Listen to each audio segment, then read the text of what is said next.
விடுதலை சிறுத்தைகள் கட்சி தலைவர் தொல் திருமாவளவன் அவர்களுக்கு வந்து அமைச்சர் பதவி தரப்போறதா செய்தி வந்திருக்கு. இந்த செய்தி எல்லாரும் எப்படி பாக்குறாங்க அப்படின்னா, அவர் விலை போயிட்டாரா அப்படின்னு சொல்றாங்க. திமுகவுல இருந்தே சில குரல்கள் வந்து தொண்டர்களிடம் வந்து அந்த குமுறல் இருக்கு. விடுதலை சிறுத்தைகள் தலைவர் தொல் திருமாவளவன் அவர்களுக்கு வந்து சொல்லனா ப்ரெஷர்ல இருக்கிற மாதிரி தான் இருக்கு. அவர் வந்து எதேச்சியா வந்து அவர் வந்து டிவிகே கூட்டணிக்கு போல. தவகவில் என்ன மாதிரி மரியாதை இருக்கும் அவருக்கு தெரியாது.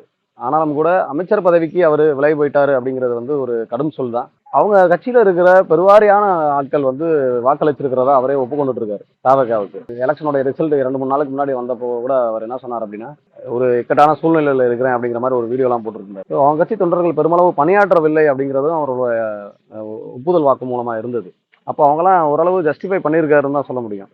அப்போ அவங்க கட்சியில உள்கட்சியில பாத்தீங்கன்னா அவர் ஒருத்தர் தான் மிக சரியான ஆளா இருக்கிறாரு, மற்ற யாருமே சரியான ஆளா இல்லை. வேட்பாளர் அறிவிப்புலேயே அவர் வந்து பல குழப்பங்களை ஏற்படுத்தினார். அதுல மிக முக்கியமா பாத்தீங்கன்னா அவங்களுடைய கட்சியில மிக தீவிரமான கொள்கை பிடிப்புள்ள ஆளா, ஒரு கழக குரலா, பொதுவெளியிலும் சட்டமன்றத்திலும் விடுதலை சிறுத்தைகள் கட்சியை வந்து மிகப்பெரிய அளவுல வந்து பிரதிநிதித்துவப்படுத்திய ஆளூர் சானவாஸ் பாத்தீங்கன்னா திருப்பி அவருக்கு சீட்டு ஒதுக்கப்படலை. இது வந்து எப்படின்னா உள்ளுக்குள்ள ஒரு இன்டர்னல் பாலிடிக்ஸ். எப்படின்னா நம்ம வந்து ஆளுநர் சானவாஸ் வந்து திமுக ஆதரவாளராக வந்து அறியப்படுறார், அதனால அவருக்கு மறுபடியும் நமக்கு சீட்டு கொடுக்க கூடாது அப்படிங்கிறதுக்கு பின்னாடி பின்புலத்துல என்னென்னலாம் இயங்குச்சுன்னு நமக்கு தெரியாது.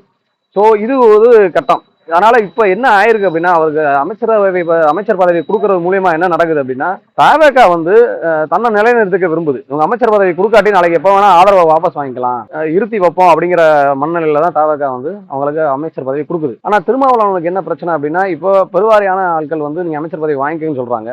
அமைச்சர் பதவி வாங்கலைன்னு வச்சுங்க, என்ன நடக்கும் அப்படின்னா, திருமாவளவன் தன்னுடைய தொண்டர்களை இழக்க நேரிடும். விடுதலை சிறைகளில் இருக்கிற பெருவாரியான ஆட்கள், தொண்டர்கள், நிர்வாகிகள் எல்லாருமே வந்து தவேகால இணைகிறதுக்கான வாய்ப்புகள் நிறைய இருக்கு. ஏன்னா தன்னுடைய தொண்டர்களை வந்து டைல்யூட் ஆவாங்க, தவேகா பக்கம் ஈர்க்கப்படுவாங்க. தவேகால பெருவாரியான தொண்டர்கள் வந்து கொஞ்சம் கொஞ்சமா வந்து தன்னோட அந்த கட்சி சிதிலமடைந்து தொண்டர்கள்லாம் அங்க போறதுக்கான வாய்ப்புகள் மிகப்பெரிய அளவில் இருக்கு. இதுதான் பொதுவான கருத்து, எல்லாரும் எதிர்பார்க்கக்கூடிய கருத்து. அப்ப ஏன் திரும்ப அங்க போனாரு அப்படிங்கிறது தான் இப்ப மிகப்பெரிய கேள்வியா இருக்கு. அந்த கேள்விக்கு பதில் எல்லாரும் தேடிட்டு இருக்காங்க. திரும்ப வாயிலிருந்து ஒவ்வொன்றா வெளியில வருது.